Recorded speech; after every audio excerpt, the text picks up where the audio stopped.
প্রতি বছরই রঙটা খেলা শুরু করি আমরা ভদ্রভাবেই। প্রথমে একটু থালায় ভালো করে আলাদা আলাদা করে রং সাজিয়ে সেটা নিয়ে ফটো সেশন হয়।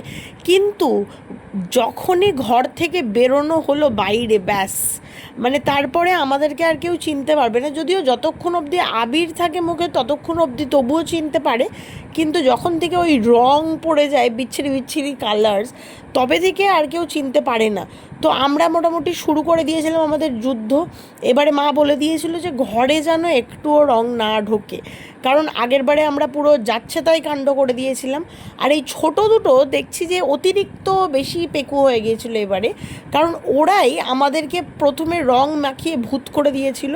দেন আমরা টার্গেট নিলাম যে রানাদাকে আমরা রং মাখাবো। রানাদা যেহেতু বসে রয়েছে সেহেতু ইজি টার্গেট হয়ে গেছে রানাদা। আমরা এবার একটুখানি আবিরের মধ্যে কালারও মিশিয়ে নিচ্ছিলাম, যাতে আগে থেকে কিছু কেউ না বুঝতে পারে আর পালিয়ে না যায়।